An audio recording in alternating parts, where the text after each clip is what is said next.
பேராசையும் பழியுணர்வும் மனித மனங்களை சிதைத்து வாழ்க்கை பயணத்தை தடம் புரளச் செய்துவிடும். பேராசை என்னும் பேயிடம் அகப்பட்டு கொண்டால் மனிதன் ஒருவன் பெரு நஷ்டம் அடைந்து விடுவான்.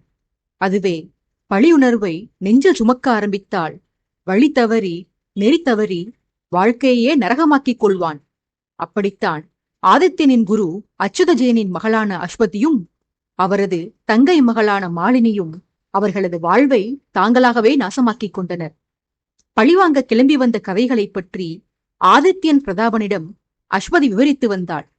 நாகம்மாள் பாட்டியையோ சௌபர்ணிகாவையோ மரணத்தில் ஆழ்த்தாமல் அவர்களை கைது மட்டுமே செய்து கட்டி போட்டு வைத்திருந்தது ஏன் என்று ஆதித்யனுக்கு சந்தேகமும் வியப்பும் எழுந்தது.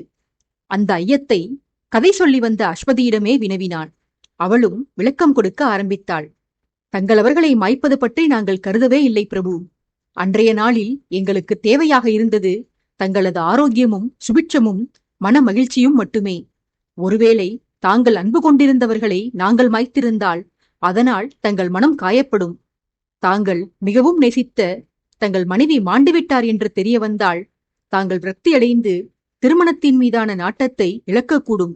இனி எந்த பெண்ணிற்கும் வாழ்வில் இடமில்லை என்று நீங்கள் கருதவும் வாய்ப்பு இருந்தது.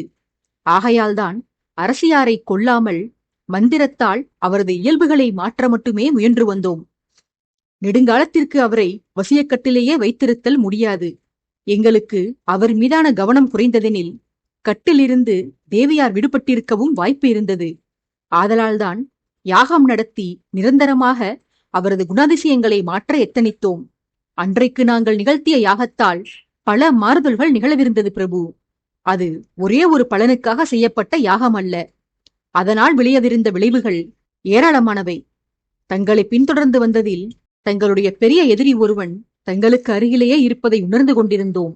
அந்நபர் தொடர்ந்து உங்கள் செயல்களை கண்காணித்து உங்களுக்கு எதிராக சதி புரிந்து வருவதை நாங்கள் அறிந்து கொண்டோம். அவர் உங்களை வீழ்த்த எண்ணுகிறார் என்பதை மட்டுமே அறிந்து கொள்ள முடிந்ததை தவிர அவர் யார் என்று தெரிந்து கொள்ள எங்களால் இயலவில்லை பிரபு. அந்த கொடூரன் யாராக இருந்தாலும் அவன் நிர்மூலமாக வேண்டும் என்பதற்காகவும் அன்று யாகம் நிகழ்த்தப்பட்டிருந்தது.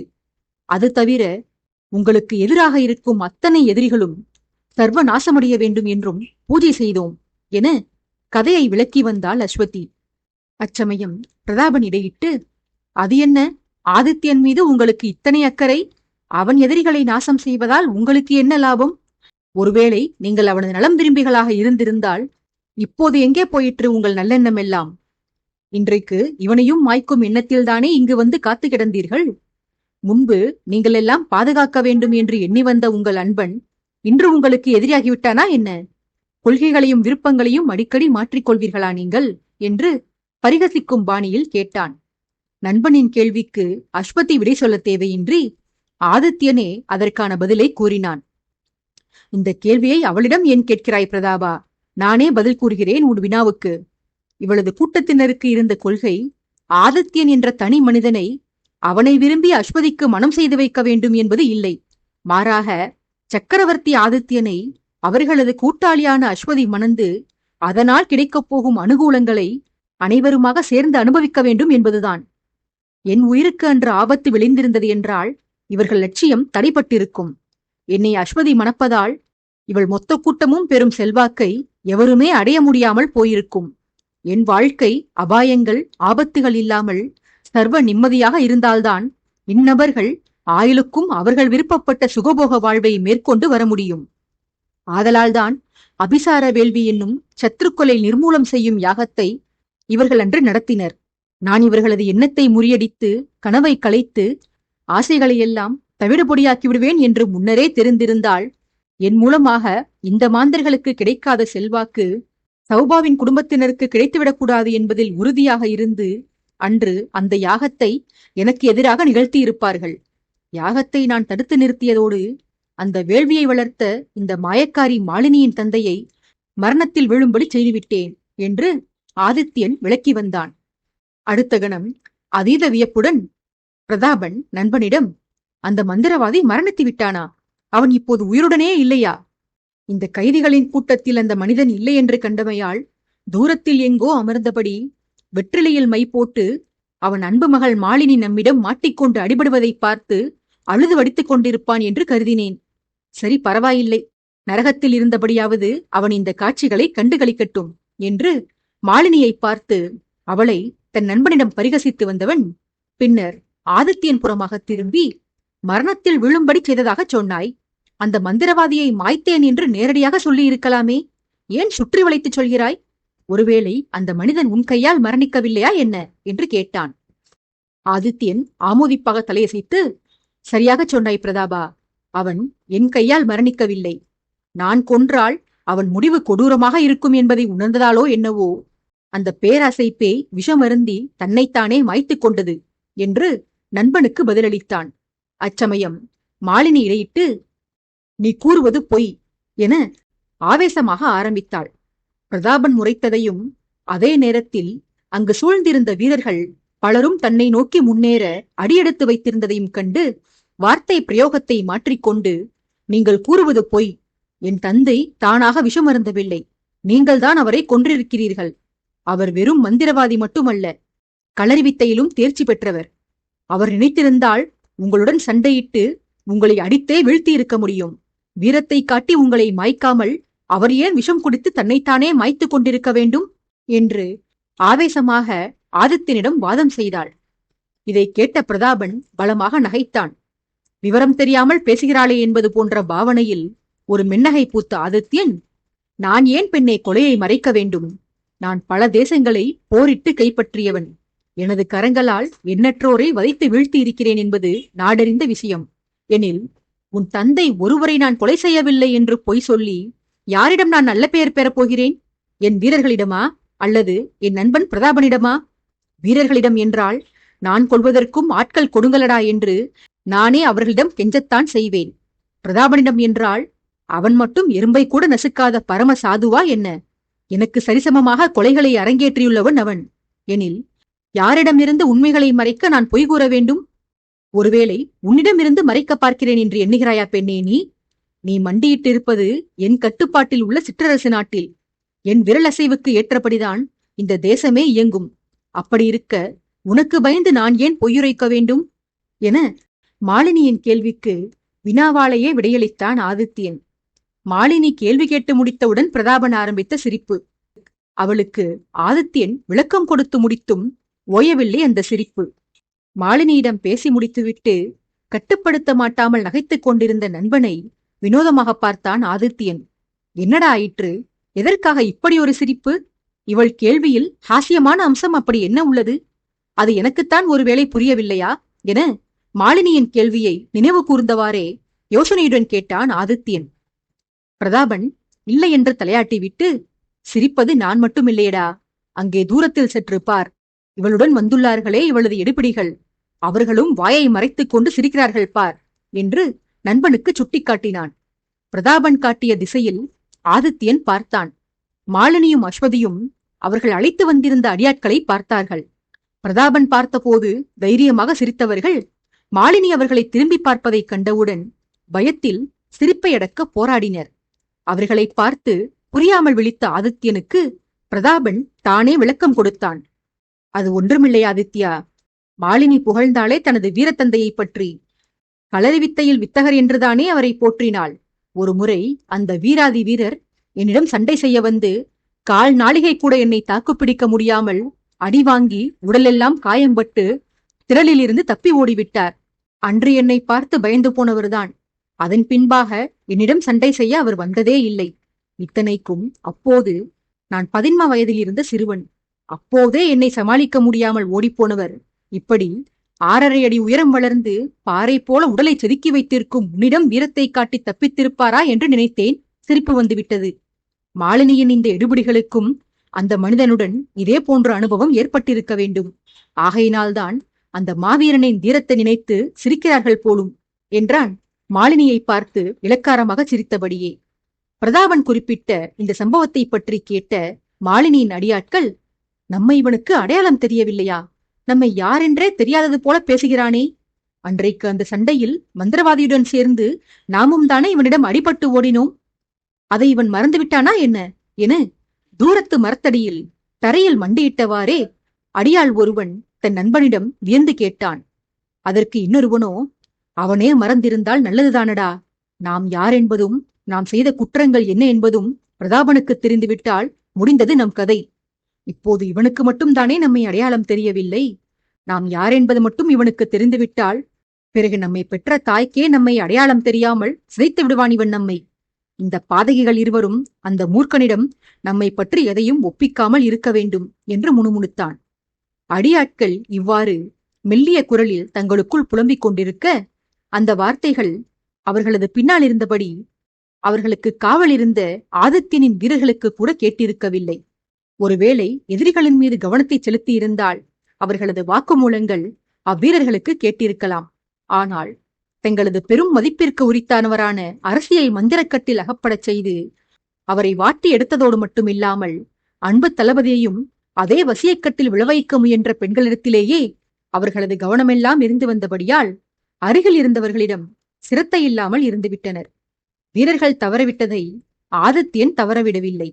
தூரமாக அமர்ந்திருந்த போதிலும் ஆதித்யனின் செவிகளில் அவர்களது உரையாடல்கள் அச்சரம் பிசகாமல் வந்து விழுந்திருந்தன. எதிரிகள் தங்களை அறியாமல் ஒப்பித்த விவரங்கள் ஆதித்யனுக்குள் பெரும் வியப்பை ஏற்படுத்தியிருந்தன. யார் இந்த மனிதர்கள்? இவர்களுக்கும் பிரதாபனுக்கும் என்ன பகை? மந்திரவாதியுடன் சேர்ந்து பிரதாபனுடனும் இவர்கள் சண்டையிட்டிருக்கிறார்கள் என்றால் நிச்சயம் இவர்களும் பயிற்சி பள்ளியில் படித்தவர்களாகத்தான் இருத்தல் வேண்டும். வருடங்கள் பல கடந்து மீசையும் தாடியுமாக இவர்களது உருவமே மாறிப்போனதால் நம் நண்பனால் இவர்களை அடையாளம் கண்டுகொள்ள முடியவில்லை போல. ஆயினும் இம்மனிதர்கள் பிரதாபனின் தோற்றத்தை நினைவில் கொண்டுள்ளதற்கு காரணம் இவர்கள் பல காலமாக நம்மவனை பின்தொடர்ந்து வந்திருப்பதால்தான் என மனதிற்குள்ளேயே கேள்வி பதிலை நிகழ்த்தி வந்தான். அச்சமயம் காற்று சற்று பலமாக வீச மரத்தில் செருகி வைக்கப்பட்டிருந்த தீப்பந்தத்தின் நெருப்பு மண்டியிட்டிருந்த எதிரிகளின் முகங்களுக்கு அருகில் ஜுவாலையை வீசியது. அந்த கணம் அம்மனிதர்களின் வதனங்களை கூர்ந்து நோக்கினான் அரசன். மீசை தாடி இல்லாமல் அவர்களை கற்பனை செய்து பார்த்தான். பார்த்தவனுக்கு பேரதிர்ச்சி. இவர்களா? இந்த மனிதர்களா இந்த பெண்களுடன் கூட்டு சேர்ந்திருப்பது? அடி பாவிகளா, நீங்கள் மோசமானவர்கள் என்று தெரியும். ஆனால் பழியுணர்வு உங்களை இத்தனை கீழ்த்தரமாக நடந்து கொள்ளச் செய்யும் என்று நான் எதிர்பார்க்கவில்லையடி. உங்களுக்கு கூட்டணி சேர வேறு ஆட்கள் கிடைக்கவில்லை என்று தனக்கு எதிரே அமர்ந்திருந்த பெண்களை மனதிற்குள்ளேயே வசைபாடி வந்தான் ஆதித்யன். பிரதாபன் கேள்விகள் கேட்டு பெண்களை தொலைத்தெடுத்துக் கொண்டிருந்த வேளையில்தான் ஆதித்யன் மனதிற்குள் ஆலோசனை நிகழ்த்தியிருந்தான். அச்சமயம் மாலினியை நோக்கிய போது அவள் தனது மனதை ஊடுருவ முயல்வதை உணர்ந்தான் ஆதித்யன். அடுத்தவர் மனதை வசியம் செய்ய தெரிந்தவர்கள் நிச்சயம் அவர்களது மனதை படித்தறியும் ஆற்றலையும் பெற்றிருப்பார்கள் என்று அந்த கணம்தான் ஆதித்யனுக்கு தோன்றியது. மாலினி தன் மனதை படிக்க முயல்வதையும் பிரதாபனின் தொடர் பேச்சால் அவளால் தனது காரியத்தில் வெற்றி பெற இயலாமல் இருந்து வந்ததையும் உணர்ந்து கொண்ட அரசன் மாலினியின் தோல்வியை பரிகசிப்பவன் போல இலக்கார புன்னகை ஒன்றை உதிர்த்தான் அவளை நோக்கி. மறுபடியும் ஆண் கைதிகளிடம் கவனத்தை செலுத்தியவன், இவர்கள் யார் என்ற விவரம் இப்போதைக்கு பிரதாபனுக்கு தெரிந்துவிடக்கூடாது. தெரிந்தால் இந்த கணமே மதம் கொண்ட யானையாக மாறி பெரிய கலேபரத்தை இங்கு நிகழ்த்தி விடுவான். பின்பு விசாரணையை சரிவர செய்வது இயலாத காரியமாகி போய்விடும். எதிரிகள் பற்றி இப்போதைக்கு இவன் அறிந்து கொள்ளாமல் இருப்பதே நல்லது என மனதிற்குள் முடிவெடுத்து மேற்கொண்டு விசாரிக்க துவங்கினான். கூறு அஸ்வதி, நடந்தவற்றை மேலும் மேலும் கூறு. எனக்கு மாலினியின் மீது துளியும் நம்பிக்கை இல்லை. நீயும் தீயவளாக இருந்தாலும் மாலினியுடன் ஒப்பிடுகையில் நீ சிறிது தேவலாம்தான். ஆகையால் அடுத்து என்னென்ன குற்றங்கள் இழைத்தீர்கள் என்பதை மேற்கொண்டு நீயே கூறு என ஆணையிட்டான். அழுது வடித்த கண்களோடு விசாரணை முடிந்த பின்பாக அடுத்து தனக்கு என்ன கதி நேருமோ என்ற பயத்துடனேயே அஸ்வதி தொடர்ந்தாள். யாகம் வெற்றி பெற்றிருந்தால் அரசியின் சித்தம் முழுவதுமாக மாறி அவர் நிரந்தரமாக வெறிப்பிடித்தவர் போல மாறியிருப்பார் அரசே. உங்களை மட்டுமல்லாது உங்களை சார்ந்தவர்களிடமும் அவர் மூர்க்கமாக நடந்து கொள்ளும்படி செய்திருப்போம். மகாராணியிடமோ அமைச்சர்கள் அதிகாரிகளிடமோ அப்படி அவர் அநாகரிகமாக நடந்து கொண்டிருந்தாரானால் உங்களுக்கு அவர் மீது கோபமும் வெறுப்பும் உண்டாகியிருக்கும். சிறிது காலம் அவரை அறைக்காவலில் வைத்திருப்பீர்கள். அறையில் வைத்து பூட்டினால் அரசியின் ஆவேசம் கூடிக்கொண்டுதான் போகுமே தவிர துளியும் குறைந்திருக்காது. அவரது வெறியுடன் சேர்த்து உங்களுக்கு அவர் மீதான வெறுப்பும் அதிகரிக்கும். ஒரு கட்டத்தில் அரசியை அவரது பிறந்தகத்திற்கு அனுப்பிவிடுவீர்கள். அல்லது அவரது குற்றங்களுக்கு தண்டனையாக அவரை மாய்க்கவோ தேசப்பிரஷ்டம் செய்யவோ முடிவெடுப்பீர்கள். அந்த சமயத்தில் நான் தங்கள் வாழ்வில் வந்து தங்களிடம் அளப்பரிய அன்பு காட்டினால் அரசியிடம் உங்களுக்குள்ள கோபம் என் மீது காதலாக மாறும்.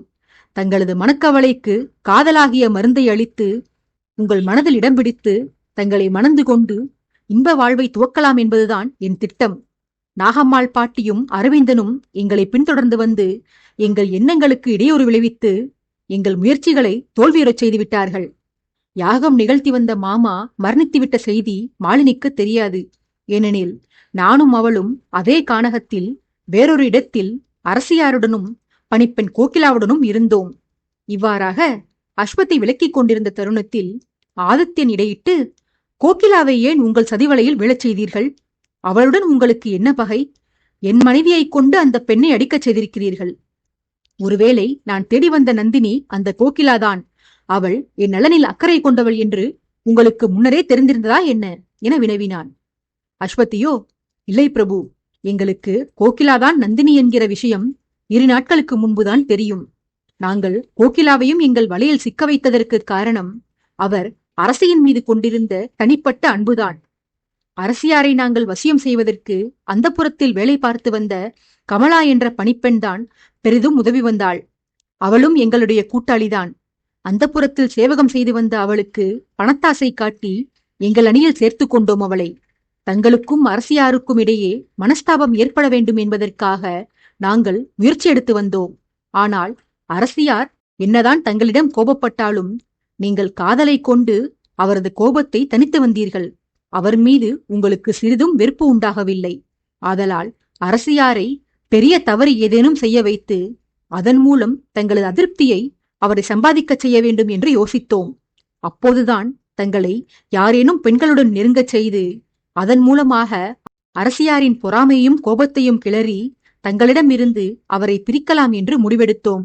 எந்த பெண்ணை அந்த பணிக்கு தேர்ந்தெடுக்கலாம் என்று நாங்கள் யோசித்து வந்த வேளையில் பேரழகியாகவும் தோற்றத்திற்கும் பணிக்கும் சற்றும் சம்பந்தமில்லாமல் இருந்த கோகிலாவை இந்த பணியில் ஈடுபடுத்தலாம் என்று முடிவெடுத்து அவளை தங்கள் கண்களில் அடிக்கடி படச் செய்து வந்தோம்.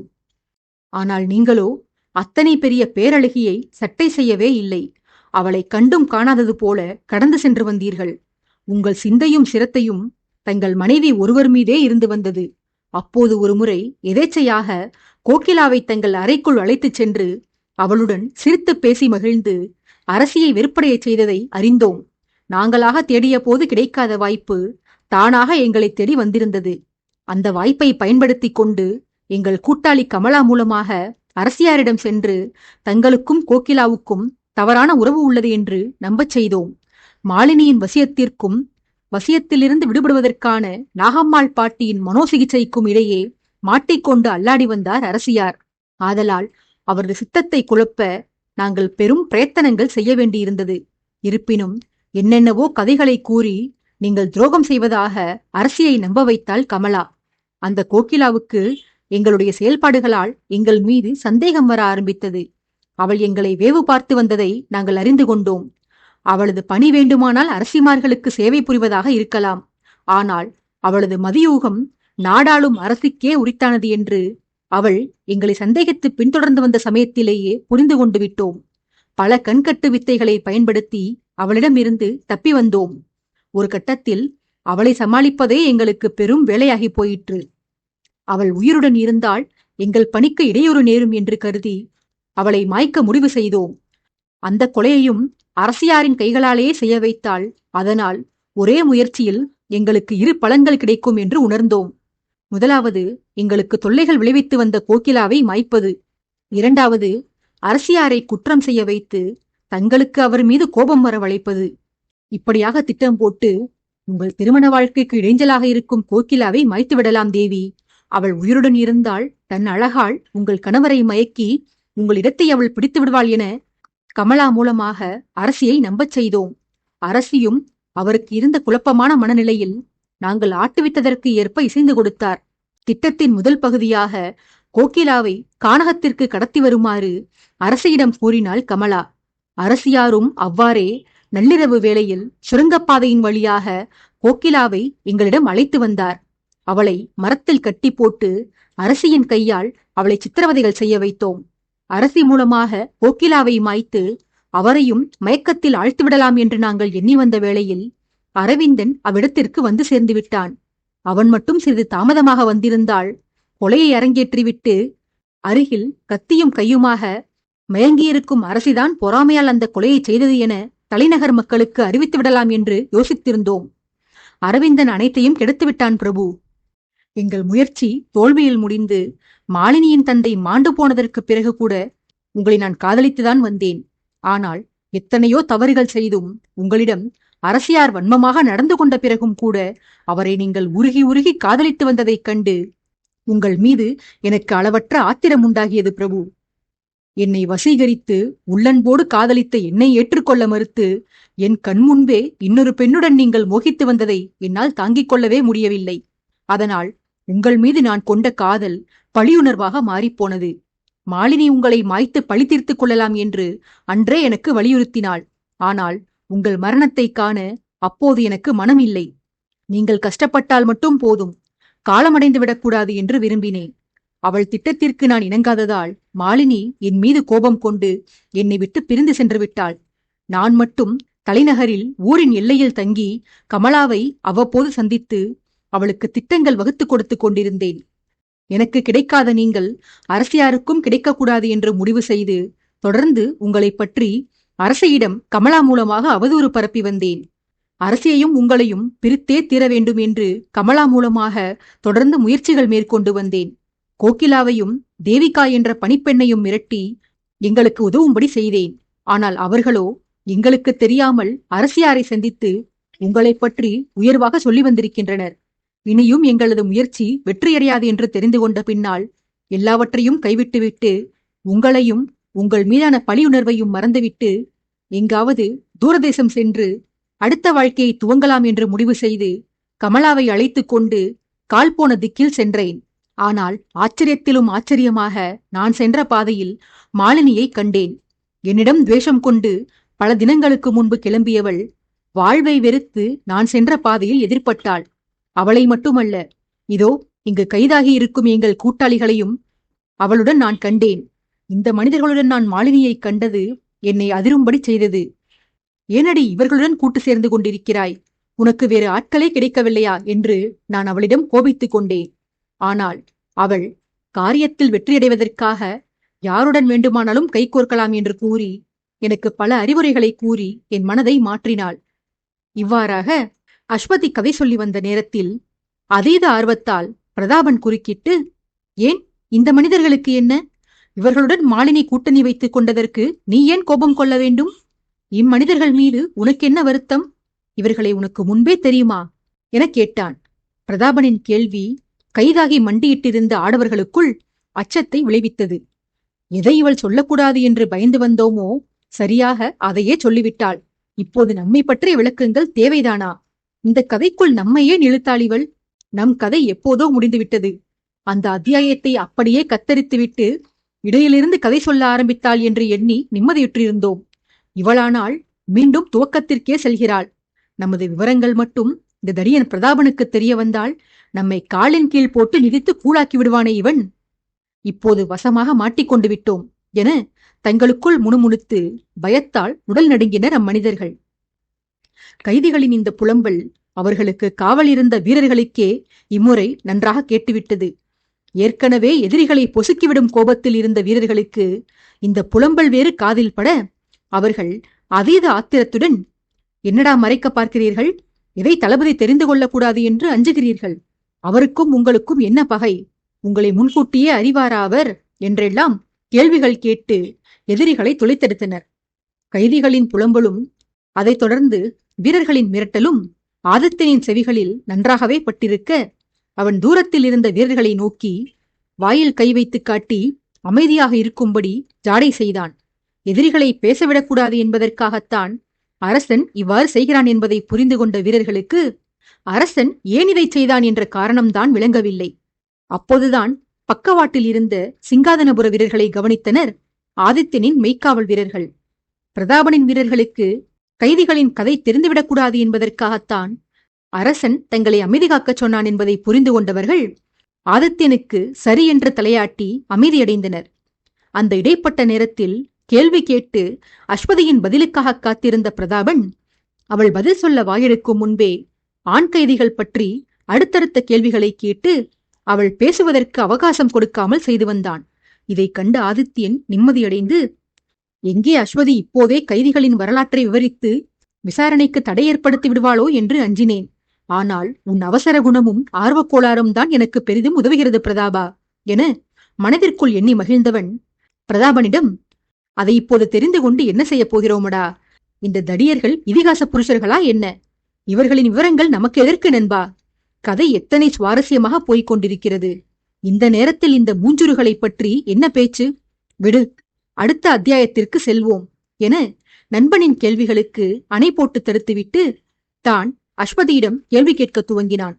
நீ சொல் பெண்ணே, அடுத்து என்ன நடந்தது? எந்த தேசத்தில் நீ மாலினியைக் கண்டாய்? எப்படி இருவரும் மறுபடியும் ஒன்று சேர்ந்தீர்கள் என்று வினவினான். அஸ்வதி பதில் கூறினாள். நான் அவளை கண்டது மித்ரவிந்தா செல்லும் பாதையில் அரசே. மித்ரவிந்தாவிற்கு சமீபத்தில் இருந்த ஒரு சிறிய கிராமத்தில் இளைப்பாறுவதற்காக சென்றேன் நான். அப்போது அங்கு ஒரு வீட்டில் தஞ்சம் புகுந்திருந்த மாலினியை கண்டேன். அவளுக்கு காயம்பட்டு தலையில் கட்டு போடப்பட்டிருந்தது. காயம் பற்றி விசாரிக்கையில் செண்பகமாறன் என்ற ஒரு மிருகத்தால் நேர்ந்த காயமது என்று தெரிவித்தாள் மாலினி என அரசரிடம் சொல்லி வந்தாள் அஸ்வதி. மாறனின் பெயரை கேட்டவுடன் அரசன் மாலினியை பார்த்து, மாறன் உன்னை தாக்கினானா? இது எப்போது நடந்தது? அவனிடம் எதற்காக அடி வாங்கினாய் நீ? என்னவர்கள் உன்னை யாரென்று தெரியாமலேயே வாட்டி வதைத்திருக்கிறார்கள் போலவே என்று கிண்டலாகச் சிரித்தபடியே கேட்டான். அரசனின் நையாண்டி கேள்வியால் சினமுண்டாக பெற்ற மாலினி மூக்கை உடைத்தபடி அரசனை முறைக்க, முன்பே கூறியிருக்கிறேன், முறைத்தால் கண்ணை நோண்டி விடுவேன் என. உன் வார்த்தையில் மட்டுமல்ல, பார்வையிலும் மரியாதை இருக்க வேண்டும், புரிகிறதா? இந்த இடம் மிகவும் வசதியாக இருக்கிறதோ உனக்கு? இயற்கை சூழல், மாலையில் பூக்கும் மலர்களின் வாசனை, சிலு சிலுவென்ற ஆற்றோர தென்றல் காற்று, தோழி சொல்லி வரும் கதை, எல்லாவற்றிற்கும் மேலாக கண்ணிறைந்த காதலனை அருகாமையிலிருந்து ரசிக்கும் வாய்ப்பு. இத்தனை சுகங்களையும் ஒரு சேர அனுபவிப்பதால் இன்பமயமாக உள்ளாயோ நீ? எலும்பை உடைத்து விடுவேன். உன் காதலனை பின்னர் ரசிக்கலாம். இப்போதிருந்து நீ கதை சொல்லடி என அதிகாரமாக ஆணையிட்டான். தன்னை காதலன் என்று மாலினியிடம் சொல்ல கேட்ட பிரதாபன், சி, இனியும் அப்படி கூறாதே ஆதித்யா. நான் இவளது காதலனா? இவளை பார்க்கும் போதிலேயே எனக்கு அருவருப்பாக உள்ளது. என் மனைவி என்னை தன் கட்டுப்பாட்டில் வைத்திருப்பதால் அவளைத்தான் மனிதாபிமானமற்றவள் என்று கருதி வந்திருந்தேன்.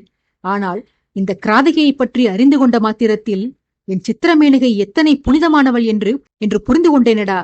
அவளை நிராகரித்த என்னை மாய்க்க எண்ணாமல் என் மீது கொண்ட காதலுக்காக அவள் என்னுடன் சேர்ந்து மடியவும் தயாராக இருந்தாள். வாழ்வோ சாவோ அது என்னுடன் தான் என்று பிடிவாதமாக இருந்தாள். அந்தஸ்து அதிகாரமுள்ள அவள், அனாதையான சாதாரண தளபதி என்னை காதலித்தாள். அவள் மட்டும் சம்மதித்திருந்தாள். பல ராஜ்யங்களை வென்ற சக்கரவர்த்தி யாரேனும் ஒருவனுக்கு அவள் தந்தை அவளை மணமுடித்து வைத்திருப்பார். ஆனால் என் மேனகையோ அதிகாரத்திற்கு ஆசைப்படாமல் எளியவனான என்னை மணந்து கொண்டு என் மீது அன்பை கொட்டி என்னை ராஜ்யமாள தயார்படுத்தி வருகிறாள்.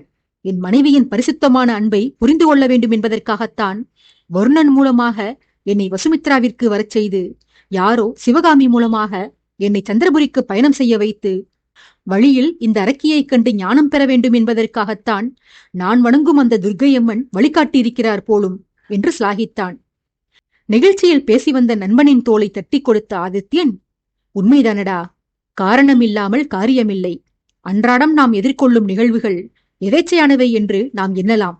ஆனால் ஆழ்ந்து யோசித்தால்தான் தெரியும், நமக்கு மேல் உள்ள சக்திதான் அந்த நிகழ்வுகளையெல்லாம் நிகழ்த்தி வைக்கிறது என. உனக்கு தோன்றிய அதே சுய தெளிவுதான் எனக்கும் தோன்றியிருக்கிறது. இப்பெண்களை காணும் போதில் என்னை சார்ந்த பெண்களின் மீதான மரியாதை வரம்பில்லாமல் கூடுகிறதடா எனக்கு.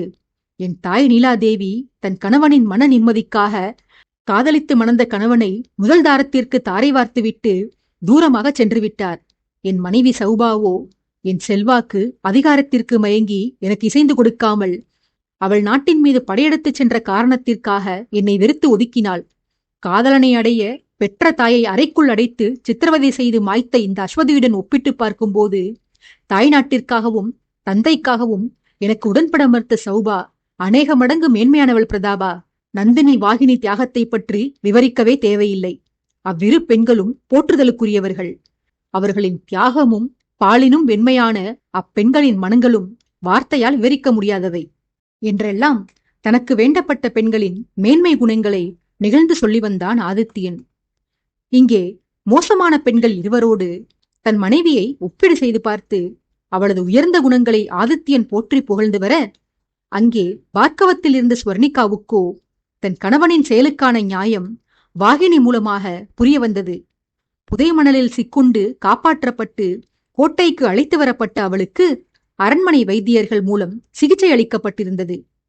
காயம் பெரிதாக இல்லையெனினும் மணலிலிருந்து விடுபடுவதற்காக அதிக அழுத்தம் கொடுத்து அசைத்தமையால் அவளுடைய கை கால்களில் தசைப்பிடிப்பு ஏற்பட்டிருந்தது. வழி தெரியாமல் இருக்க மருந்துகள் கொடுத்து ஸ்வர்ணிகாவை உறங்கச் செய்திருந்தனர் வைத்தியர்கள். முற்பகலில் கண்ணுறங்க ஆரம்பித்தவள்தான். மாலை வேளை கடந்து இரவு பொழுது ஆரம்பித்தும் கூட ஸ்வர்ணிகா கண்விழிக்கவில்லை. நன்கு உறங்கிக் கொண்டிருந்தாள் அவள். மருந்தின் வீரியம் குறைந்து பெண்ணவளுக்கு விழிப்பு உண்டானது. கண் திறந்து பார்த்தவள் கால்மாட்டின் அருகே யாரோ அமர்ந்து தனக்கு பாதம் பிடித்து விடுவதைக் கண்டாள்.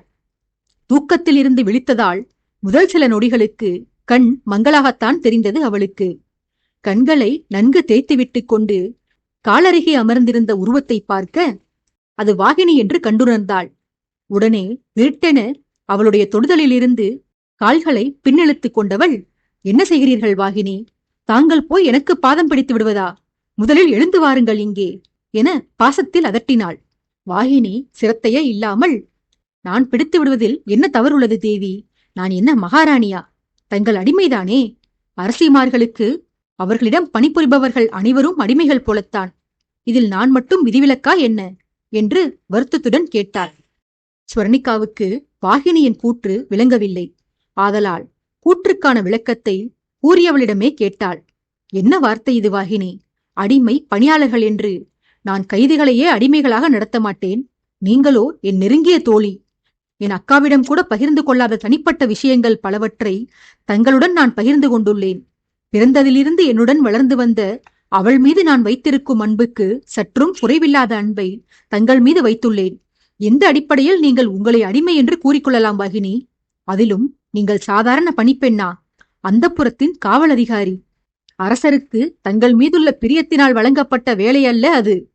தகுதியுடையவர்கள் பல பேருக்கு தேர்வு வைத்து உங்கள் வீரத்தை சுயமாக தானே பரிசோதித்து அரசர் முழு மனதோடு உங்களுக்கு அளித்த பதவி இது.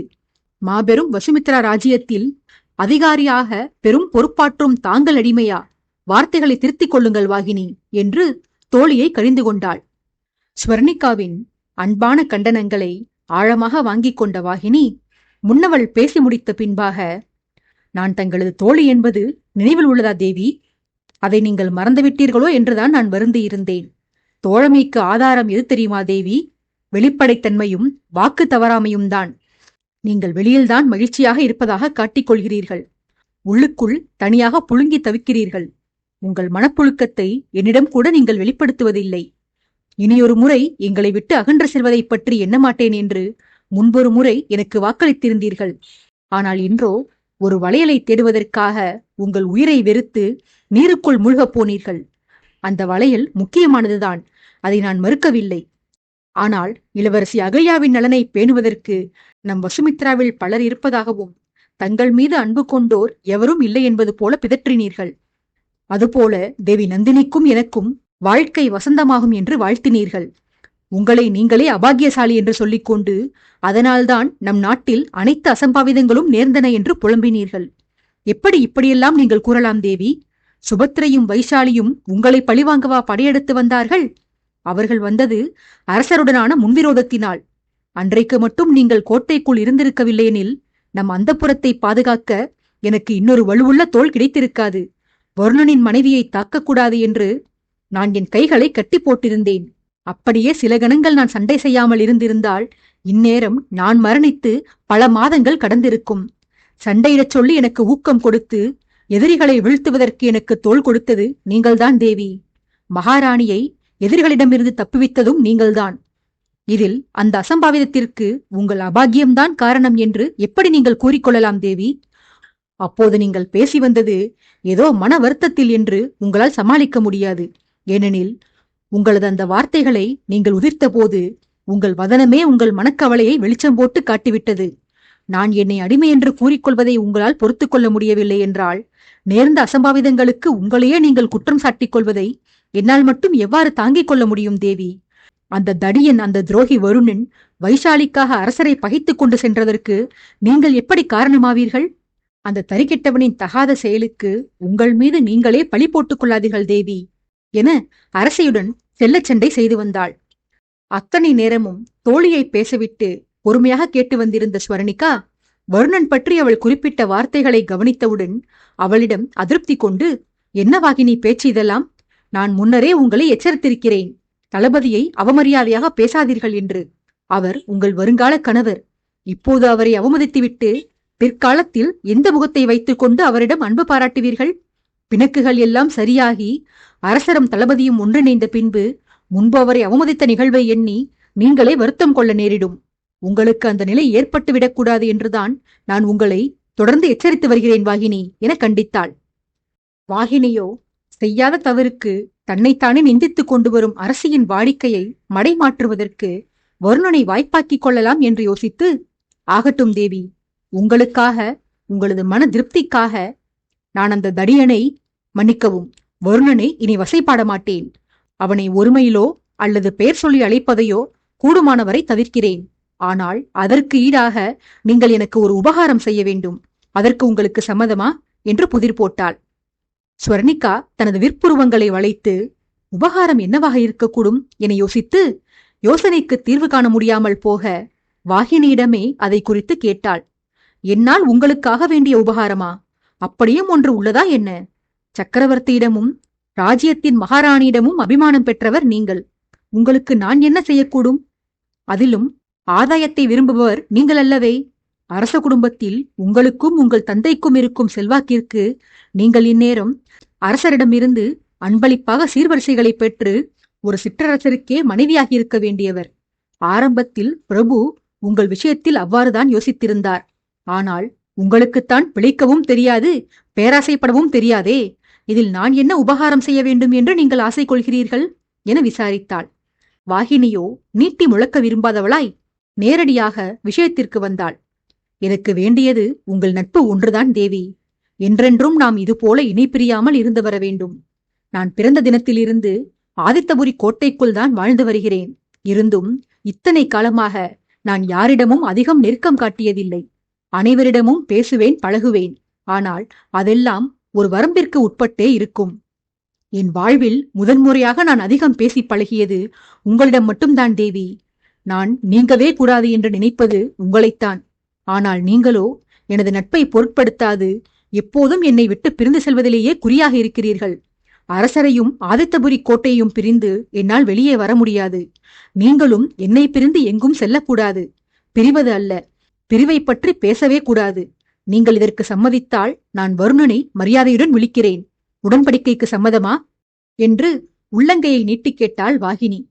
சிறுபிள்ளை போல சத்தியம் வாங்குவதற்கு கை நீட்டி வாயை குவித்து தன்னை நோக்கிக் கொண்டிருந்தவளை பார்த்து முருவளித்த ஸ்வர்ணிகா, உங்களது இந்த குணத்தை எவரும் கண்டிருக்க மாட்டார்கள் வாகினி. எத்தனை பெரிய வீரப்பெண்மணி நீங்கள்! இது ஒரு ஒப்பந்தம் என்று இதற்கு என்னிடம் சம்மதம் கேட்கிறீர்கள். இதுவும் அழகாகத்தான் உள்ளது. உடன்படிக்கைக்கு ஒப்புக்கொள்கிறேன் எனச் சொல்லி நீட்டிய வாகினியின் கையில் தன் உள்ளங்கையை பதித்து வாக்களித்தாள் ஸ்வர்ணிகா. வாக்கு பெற்ற பின்பே வாகினியின் முகம் நிம்மதியுற்றது. அடுத்த கணம் குழந்தை முகத்திலிருந்து முதிர்ச்சியான முகபாவத்திற்கு மாறியவள், தேவி, ஒன்றை நீங்கள் யோசித்து பார்த்தீர்களா? நாட்டின் அரசியார் உங்களுக்கு சாதாரண அதிகாரி நான் பாதம் பிடித்து விட்டதையே உங்களால் தாங்கிக் கொள்ள முடியவில்லை. என் கௌரவத்திற்கு இந்த சேவை பொருந்தாது என்று கருதி என்னை விலகச் சொன்னீர்கள். அன்று அரசரும் இதைத்தானே தேவி செய்தார்.